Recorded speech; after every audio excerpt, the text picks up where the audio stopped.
Entón, para non demorado máis, hoxe poñemos ramo ás tertulias do programa 2010-2011 con dous xornalistas que seguro que van a facer unha tertulia moi amena e moi interesante. Temos para presentar ao noso convidado a Rita, unha profesional da televisión galega veciña aquí de Tomiño, que ten colaborado tamén en algunhas actividades do IEC, e ela vai ser a que nos presente ao noso convidado esta vez. Deixemos con.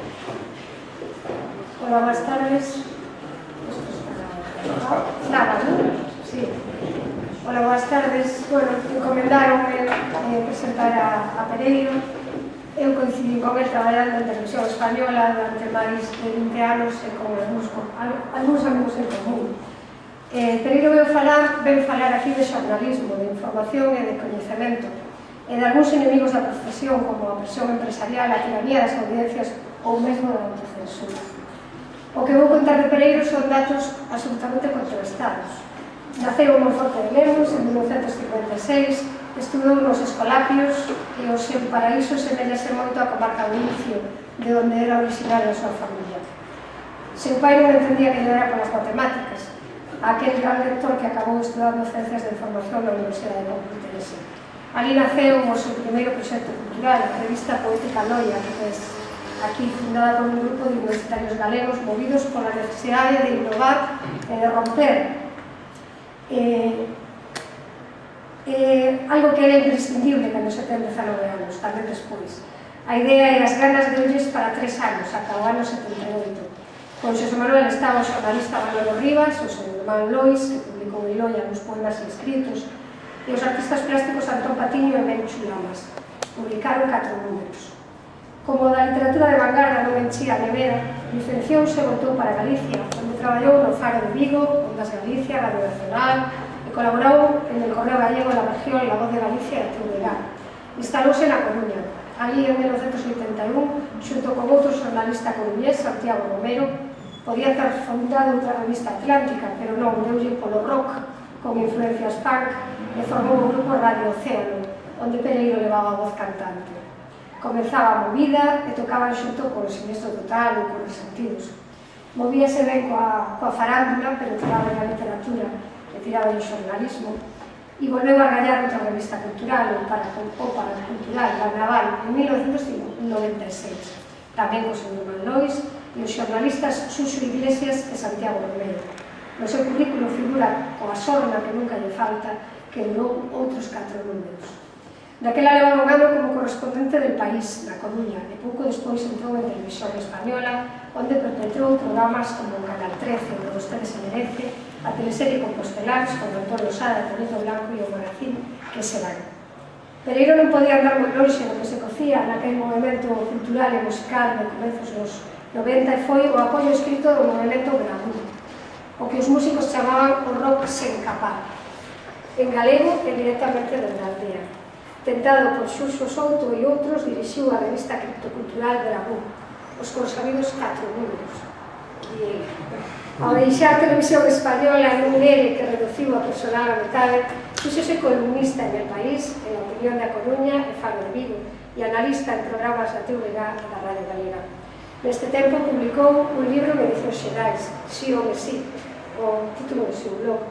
En internet colabora con diversos medios. Dende o 2008 é o decano do Colexio Profesional de Xornalistas de Galicia. Pereiro di que a él non lle gusta traballar, recoñece, pero busca involucrarse en equipo en calquera proxecto de interés. Que non lle guste traballar non quere decir que non lle guste o seu oficio.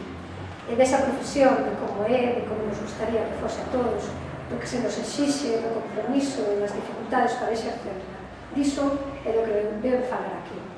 Todo o que non se atreveron vostedes a preguntar sobre xornalismo poden preguntar o xa. E eu que seguro que vai desfruscar. Gracias.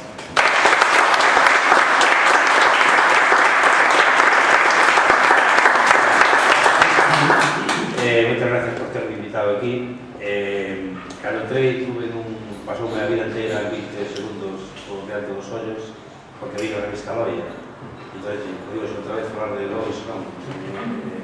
pero porque eu vim aquí moi ilusionado para tratar un dos temas que máis me gusta no mundo, que son eu. Despois de casi un ano de dar este pego de falar do meu irmão por activa e por pasiva, pois gustaba ter un pouco esa vaidade inherente a todo o mundo que xunta letras, reconoce ou non reconoce. Bueno, como xa creo que xa houve a proxección dun documental sobre Lolis, vou a falar os primeiros 17 e 18 anos da miña vida, que son xa, digamos, conhecidos en paralelos. Como dixo Rita, eu fui a estudiar a Madrid despois de darme conta que as matemáticas, as ciencias exactas, non era o meu, a pesar de ter, digamos, unha formación de ciencias. E en Madrid, pois, descubrí que é certo iso que digas máis, non? A importancia das boas compañías e das malas compañías. Tuve de todo, boas e malas, pero fundamentalmente boas compañías que son, bueno, para o meu irmão, que podía escoller, que xa era o meu irmão, pois a Rivas, a Topatiño, a Mencho, a Santiago Romero, a Sus Iglesias, que fixemos algo, eu non sei como era a facultad cando estudiou ahorita.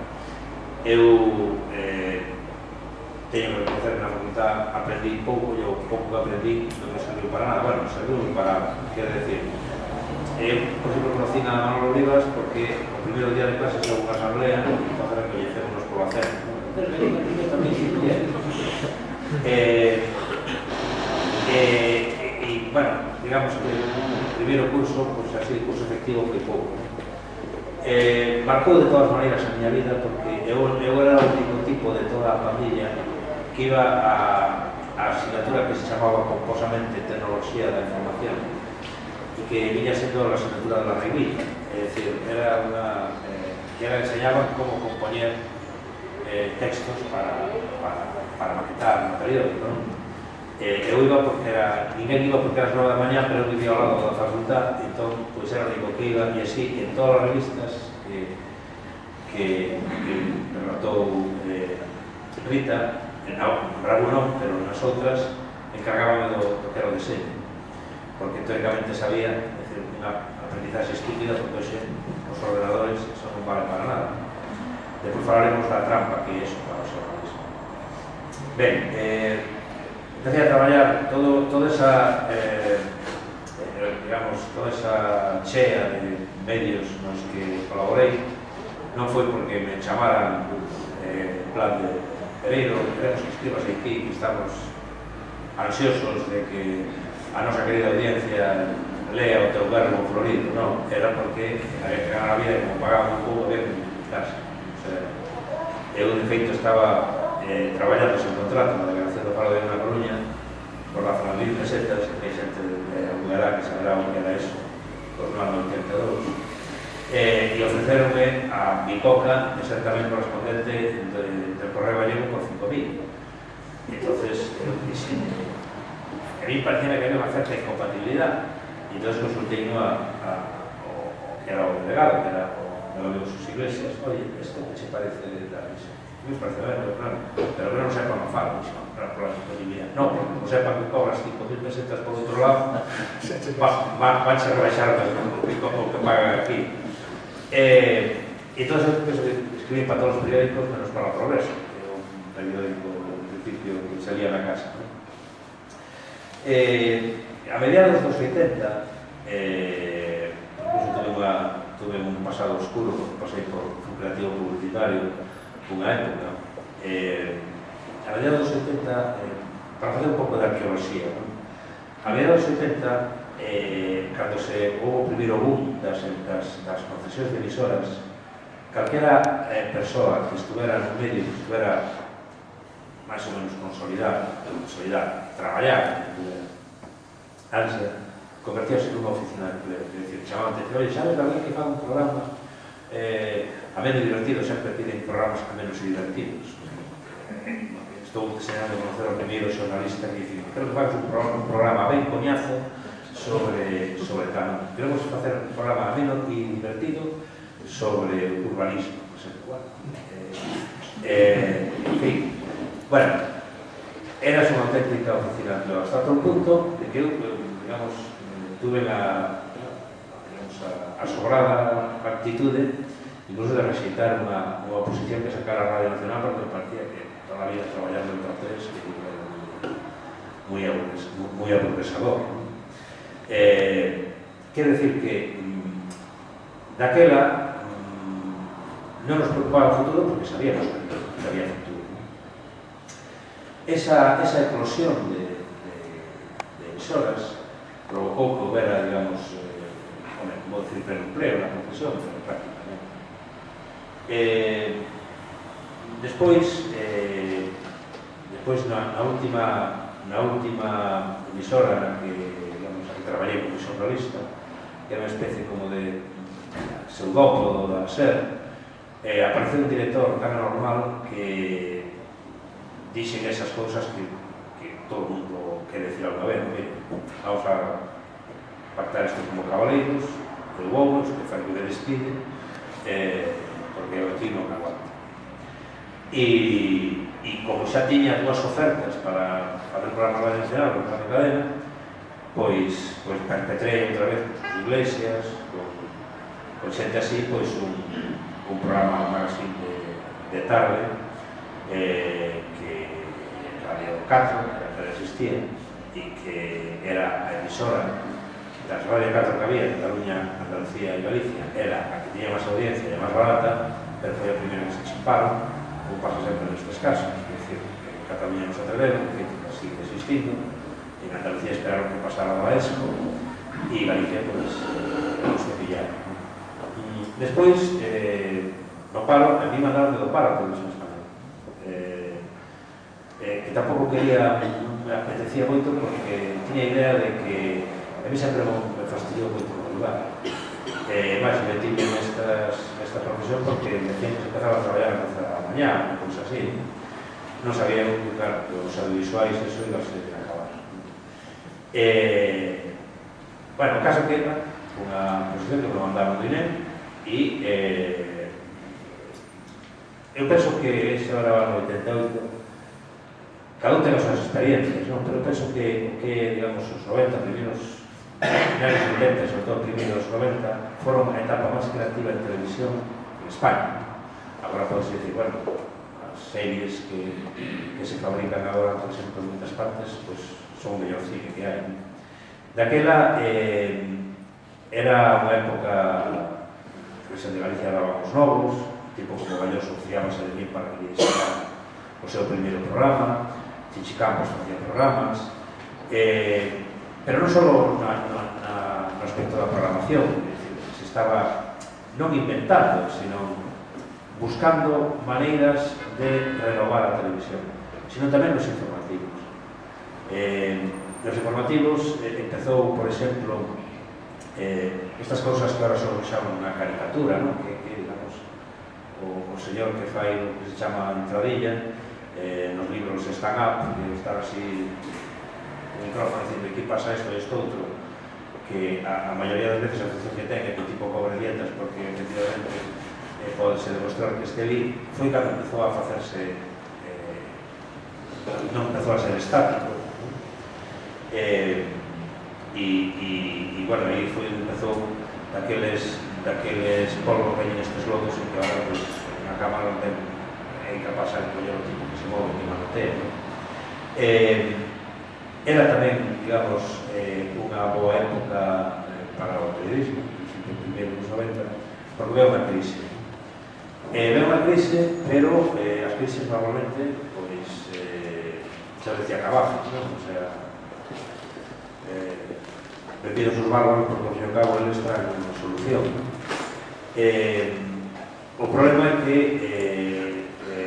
unha crise en outros sitios resolveuse coa concentración de empresas. Eu non estou a favor da concentración de empresas, estou a favor da biodiversidade, a pesar de que o costo pronunciable, pero o problema é que esa crise que en outras partes, pois, o que fixo foi un pouco unha certa selección natural en Galicia, gracias á iniciativa económica da Xunta, quedou todo o mundo como estaba.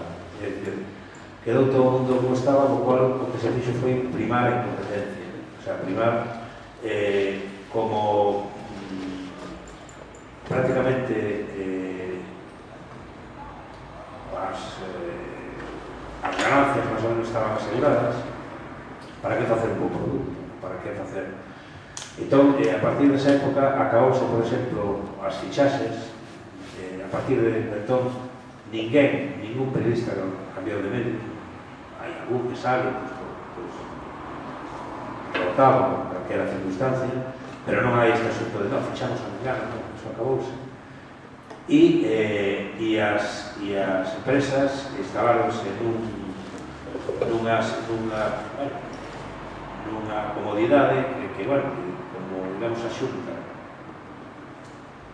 cubría os gastos mínimos, todo o demais era posible ganancia, e entón, para que facer un bon produto, se total, que máis ten se vendes ou non vendes, se total, os cartos telos igual, non? De feito, cando chegou a segunda crise, digamos, a crise esta que actualmente padecemos, en Galicia tardou moito en haber despedimentos de persoal.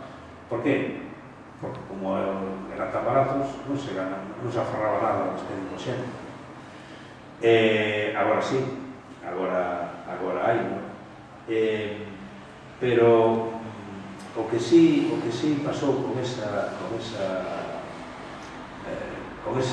amortecemento, que sería, digamos, un pouco a crise, foi que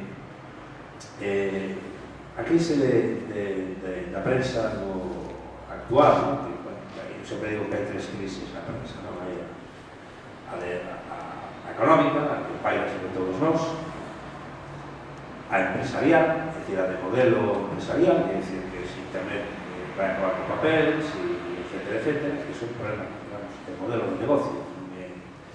Non é problema, bueno, é problema tamén, porque é o principal problema.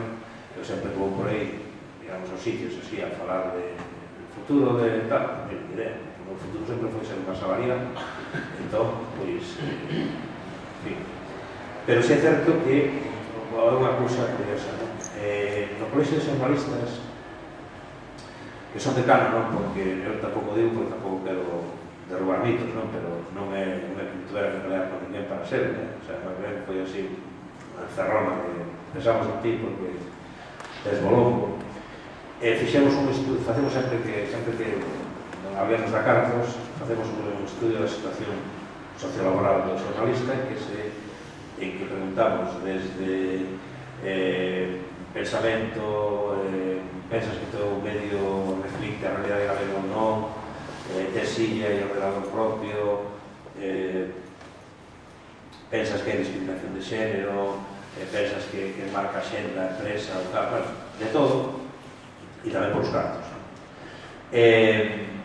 No estudio do 2002 resulta que un xornalista ganaba a hora 8,20 euros. No 2008, na enquisa feita antes da crise, o sea, a enquisa que se fixo maio, xuño, o periodista ganaba 8,20 euros a hora. É dicir, exactamente o mesmo, hai que ter en conta unha cousa, o sea, non que o novo subiu a vida, senón que a enquisa faixe os 1.200 colexiados e os 500 afiliados que ten o sindicato de xornalistas e, é dicir, ven por os que lle sube a vida por convenio, ven os que lle sube porque van medrando, digamos, van escalando profesionalmente, que decir que por debaixo hai moita máis xente que cobra pouco. De feito, cando a Xencia EFE, que é unha xencia, unha empresa pública, fixo a súa oferta pública de emprego hai un ano, eu botei os cálculos, e para sacar entre 600 e 800 euros ao mes, pretendendo descansar aos fines de semana e non traballar nas 8 horas, o xornalista tenía que facer 8 noticias ao día, unha por hora. Evidentemente, facendo 8 noticias ao día, se vas a unha ronda de empresa, perdes cartos. Si intentas confirmar, contrastar o caso de que podes facelo, pois xa tenes cartos. Que fai pouco todo? Pois, evidentemente, hoxe os medios de comunicación son tabuleiros do que mandan os gabinetes de prensa. Cando eu estaba no Faro, pois había que, en épocas así de fame xornalística, quero dicir, había que facer algunos reportaxes sobre a onde van os concejales de vacaciones de Semana Santa. Pues non, quitaban os 3 comunicados dos sindicatos, e ali non chegaba nada por fax, entre outras cosas, porque non había fax. Tiña un propio agarcho o comunicado, e para mandar a Vigo, pues tampouco había fax, había unha parte que se chamaba Lens, que pasaba, que tardaba en mandar un folio de 12 minutos. Sempre que houbera ali alguén no outro lado do Faro, que puxera o papel, normalmente nunca estaba porque estaban metendo esquerdas na porta do periódico. Que son os medios de comunicación? Os periódicos. Son tabuleiros dos gabinetes de prensa. Reproducen normalmente noticias que fai alguén que cobra máis que él, que sabe máis do tema, que pode estar moi 3 días preparando o que tal, e que despois, claro, a noticia, claro, está moi ben feita, está feita con interés de parte, pero está ben feita, non? Eu, responsable de comunicación dunha empresa recentemente fusionada, en Lisboa e Circalé, pois decíame que o 90% da información, o sea, os dosieres de prensa que recollían despois de facían algo, normalmente, digamos, de tema cultural, o 90% do que saía nos medios de comunicación era a súa nota. A súa nota pelada. Eu quitar un cacho porque non desentraba. Claro, hoxe, pois, estar 3 ou 4 horas volvendo o catálogo dunha exposición ou entrando en internet demais sobre esa persoa, esa artista ou que tal, mas despois o tempo de facelo é un luxo que non se pode permitir calquera. Curiosamente, os medios de comunicación é o único sector que loita contra a crise a base de regalar o produto. Porque sigue cobrando o mesmo por algo que está cada vez peor feito. Eu nunca entendí, por exemplo, como a ABC se pode permitir o luxo de botar a mitad da plantilla algo, ou é que antes almascaba, ou agora escribe na Cazomaos, ou claro, ben é certo tamén que, digamos, algo que antes non había, que é o periodismo de trincheira, é o periodismo, digamos, previsible, que xa sabes, que vai dicir, en todo caso, a sorpresa é, mira que ben fixeron para meter o calote neste caso concreto, non? Un inciso solo, e non vou dicir que me debe, pero sobre o caso este da Operación Campeón, había un álbum fotográfico no xornal sobre a intensa vida social do principal implicado. En 7 ou 8 fotos, en 5 aparecía o anterior conselleiro de Industria, Carlos Rubén. Bueno, é dicir, non sei se, digamos, era o caso de Salsa Rosa, ou intentaban suxerir que estaban guiados ou algo deso, pero bueno, claro, é un inciso que me vou a hacer. Que pasa con esta historia? Bueno, na información en televisión, perdón, Rita, de eso xa non falamos, porque eso xa hai tempo, a información en televisión houve unha época que se facía información que agora, pues, se fai en informativos YouTube, mira que cosa tan pamera sale en YouTube, vas con recortar na redacción, ou, bueno, o caso de que, como é máis caro ainda facer información en televisión que en radio ou que en prensa, pois prácticas absolutamente deleznables, como é que los mítins, pois, PSOE e PP se pretendan non só envíen as súas imaxes, que pode haber 50 gatos e aquilo está realizado de forma que todo parece un frapedoiro, parece a nosa señora Franqueira, sino o caso é que tratan de impedir a veces que entren cámaras cando alguna empresa con algo de dignidade profesional, entende que ten que mandar unha cámara a ese sitio. Despois, bueno, a televisión o que importa é onde decide produción que sea que este a unidade móvil. Si alguén decide que a unidade móvil está aí, xa pode haber noticia ou non haber noticia, que esa é a noticia. Temos experiencia nos temporais.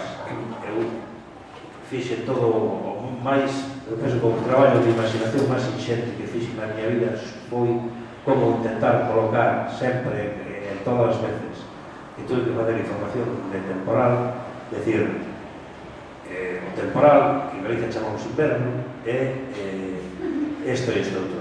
Si alguén decide que a unidade móvil ten que ir a facer temporal, pode chegar a Martica e haber un sol que espardalla, que a unidade móvil non se move dali, porque digamos chegar, entonces tens que decir, tens a calma a espera deste temporal que de momento vego, non vego, xa pasou, xulles que xa pasou, vexan os charcos aí, bueno, en definitiva, eso xa, a información ten un componente de espectáculo, pero bueno, pero non o que o mismo que decía Ramonet dos periódicos, que antes os periódicos vendían publicidade aos lectores e agora venden lectores a publicidade.